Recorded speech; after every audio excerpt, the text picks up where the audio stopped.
So who am I here with? You're here with Zuriel from White Tiger Muay Thai, also known as Dragon Ball Z. All right, talk us through the fight. Tell us what was going through your mind coming up to the fight. Oh, okay. So leading up to the fight, I knew I was fighting Nathaniel Wassell, a very seasoned guy. He's been in around for a long time, sparred my coach a whole bunch of rounds. But about a year ago, we were supposed to fight in Smoker, and I was looking forward to that as well. So getting to fight him here was very exciting, but I knew I had to prep. So I went out to Colorado. I did MDLs in San Antonio and in Dallas, and I went to Colorado, won a gold medal in the Waco National Tournament. So I'm a Team USA. So you're well seasoned, and you're willing to travel to compete. I'm coming through right now like a speeding comet. Okay. Whatever's in front of me, I'm trying to hit. So what was it like in your camp? Like, what did you focus on? What was your main, I know he's gonna do this, and what really led where you were going throughout your camp? So when it came to the camp, my mentality was more so of I want to be prepared to fight anybody, because I know it's a lot of things that you have to expect in the amateurs, especially with people not making weight, people not being able to show up. So just being prepared, because okay, I can train all day and tomorrow for this guy. What happens if he doesn't make weight? I have to fight somebody else. Am I going to break down? What's going on? So my whole mentality is being as strong as possible, being able to make it all 3 rounds, because big, we use a lot of cardio. So make it all 3 rounds, have the power, have a good strategy to be able to fight to my game plan. And then, we kind of pieced together what he was going to do later on. I saw some sparring footage, but it wasn't anything I saw tonight wasn't anything different from what I expected. It's just the nerves and everything going into it. My first time fighting with no shin guards too. So. What was that like, honestly? So with no shin guards, your mind is because when you're sparring, it's you're going light, so you feel everything, right? Yeah. But when you're going full contact, it's I don't feel this shit. I checked the kick, I was like, bro. You didn't feel it? I didn't. I was like, bro, why am I not throwing leg kicks? What the fuck am I doing? I don't know if we cuss on this, but the last. Oh, hell yeah, we can. So the last round, I'm throwing leg kicks. I'm like, bro, I should have been through these leg kicks. I threw an inside leg kick. My shin's kind of swollen right now. But when I threw it, I made contact with the shin. You feel the impact of it, but I didn't feel the pain. So I was like, why didn't I throw this shit the whole match? But if you look at my Waco footage, I don't want to get too much because I don't know if you're watching this. Well, I throw nothing but hands. I'm a boxer. Hey, look. I do Wing Chun. Look, this is why we do this at the amateurs, because nobody media trains us, right? So it's you got to think on the fly and just kind of know what you're going to think. Because think about it, you just got into a fist fight, and then they ask you, they put a mic in your face, and you're like, hey, what'd you do? And you're like, bro, what's tomorrow? You know what I'm saying? So if there's something that's you feel oh man, I fucked up, just say so and be hey, just cut that. And then I'm gonna send it to a homeboy. So my name's Preston, and the guy I'm gonna send this to, his name is also Preston. Just by some coincidence, we both train at Main Street Boxing. He's been there for 4 years. I've been there for 2. Never once been in the same room. Nothing. I feel like I met Preston. Preston versus Pros. You've seen his videos, maybe? Probably. That name sounds familiar. Did he do a smoker recently? He's a fight enthusiast. So what he does, you've probably seen him on Instagram, where he spars pros and then does an interview with them. He's done a bunch of guys at 4 Ounce Fight Club, guys at Main Street Boxing, and right now we're working on getting over to White Tiger with y'all. Oh, that's lit. Link me in with him, yeah, for sure. For sure, that's dope. Yeah. I like that. So, I gotta ask, how was the weight cut? Brother. I've already heard some stories from Myron, Okay, yeah, so me, Myron, and Marco, all I can say is, everybody comes in here praise Jesus Christ, God. That shit is so real. You have to believe in something, a higher power or something. Because the whole time getting here, that's all we had. I purposely drank too much water. Right? I did it on purpose because I thought that, okay, smoking, possibly if I drink more water, it would be better to flush it out so I don't be dehydrated. I drank about 3 gallons, probably should have drunk 2. So I ended up having to drop about 18 pounds the last 2 days. You got to be careful for kidney damage, man. You got to be honest. Honestly, 3 gallons is insane. Yeah. But it didn't feel bad. When I was doing it, I was sipping it, so it wasn't I was killing myself with the water, and I was still working out and stuff like that. But it wasn't it was throughout the whole day. It was spanning out, and it was probably slightly under 2. Was it just water, or was it electrolytes, liquid IV? Just water. God damn. Just water. That's... But like I said, I know if I drink water, I'll get bloated and feel really bad. I didn't feel bad. Literally those last 2 days cutting, the water was just coming straight off. The worst part, however, was when I had to put the sauna suit on. Yeah, so I like 4 pounds overweight, dropped 2 before we got in the car, so I probably like 1.6 away. Coach was like, all right, put on the sauna suit. When you get in the car, turn the heat all the way up. And I got seat warmers. So I'm like, fuck it, let's go. I turn the seat warmers up. But mind you, the hotel is about 40, 50 minutes away from us. Guys in the car, they got like 2 or 3 pounds to cut. I'm already on weight, pretty much halfway there. My hands and feet start tingling as I'm driving. I'm looking at the road, and I must have blinked one time, and I was like, we're gonna die if I don't pull over. I was like, we're gonna die if I don't pull over. Are you okay? Yeah, I'm good now. I was like, we're gonna die if I don't pull over. So I pull over, and we're not even chilling. I hop out the car, I damn near fall out. You know, like when Oh my God. you know when the people get in an accident or something, it's like a flash accident and there's the steam coming out, I'm rolling out the car. Oh my God. Oh my God. I'm on the median just sitting there like, and I'm just praying no car makes some stupid mistake and I lose my life just trying to sit there. But thank God, Marco, real champ, he took over the wheel, got us there. I got there and I was probably 155 is crazy, 185.6. So I had made weight already by the time I got there, but when I got the car, I just literally laid on the floor. I laid on the floor for a second. And Marco was like, don't roll the window down, don't be a bitch. I'm already on weight. Said, don't be a bitch. That's crazy. So that's the dynamic with y'all's team is like, hey, like we're not insulting, but like, bro, we made it this far. Like, come on, just tough it out. We're right there. And it's not so much derogatory as like being a bitch, like, oh, like, you know, it's become misogynistic. It's like being a bitch and you're fighting that weaker self. Like, man, don't put that dude to the side. He ain't gonna help you right now. You can't do nothing.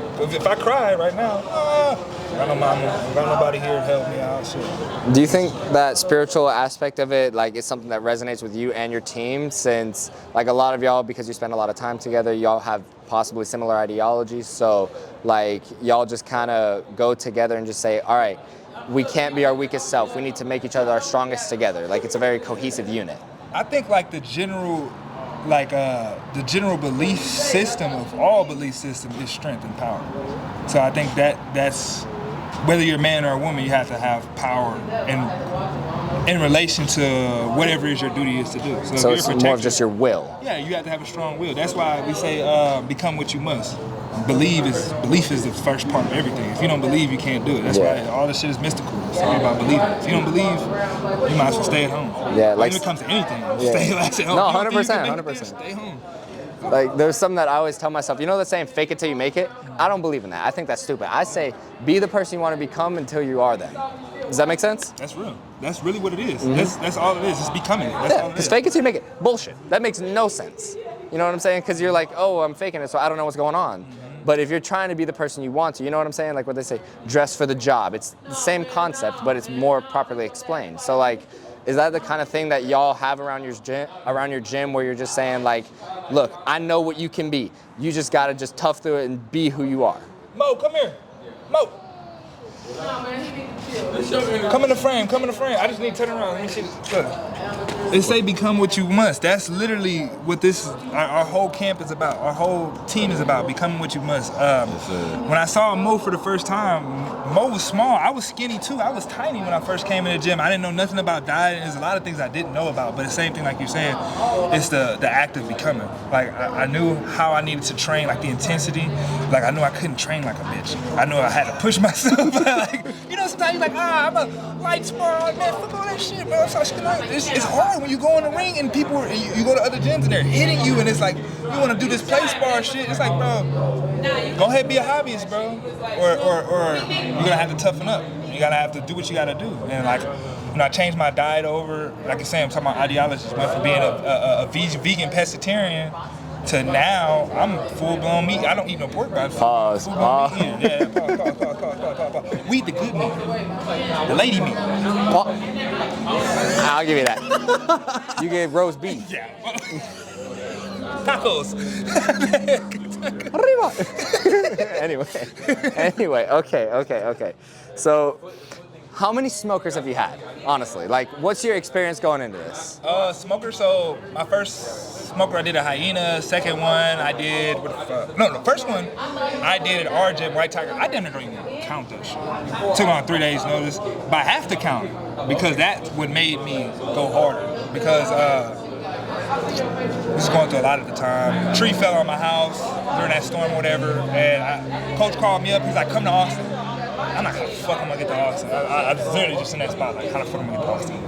But that's the same thing, become what you must. It's like, if you want to do this shit, you're going to figure it out. It's a sacrifice. I figured out everything I ever wanted to do in my life. I figured out a way to do it. So this is no different. And you're going to make excuses, especially because it's hard.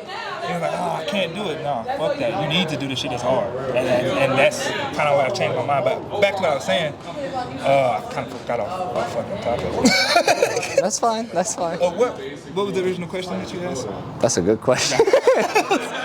No, it's just your smokers and your experience. Okay, that's the smokers. So I have about 3 smokers in total. I have one from White Tiger, one from Hyena, and then one from Paradigm. So I have more MDL experience. I have 5 MDL matches. Okay, so this was Fury's inaugural kickboxing card. How do they treat you? What was your experience like working with Fury and all that other cool jazz? Man, it was amazing. Eric was very responsive on his emails and everything.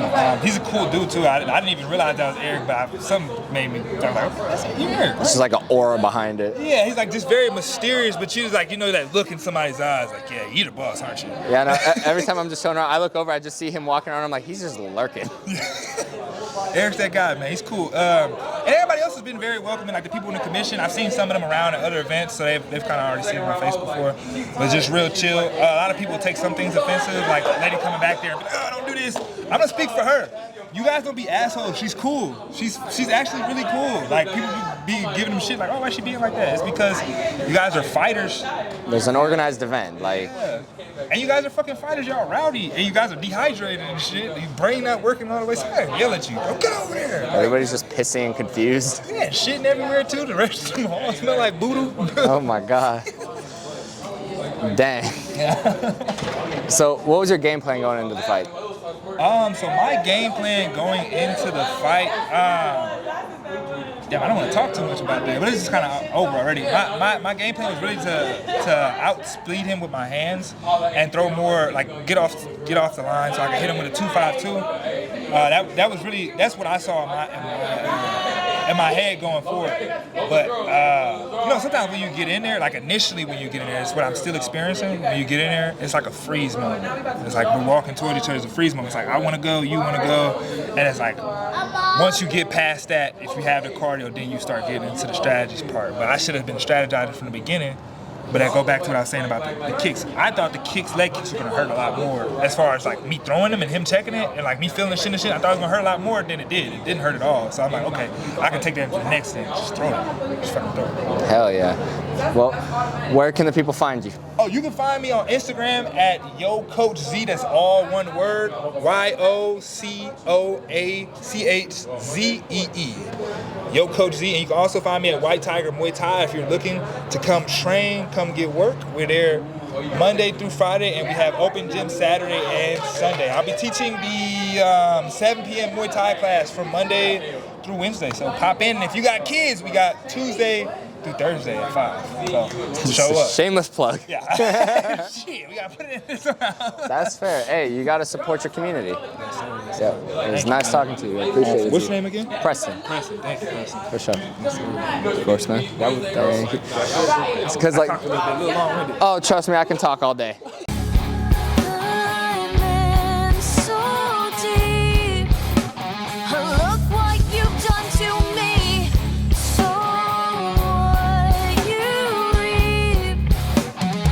I'm not the one who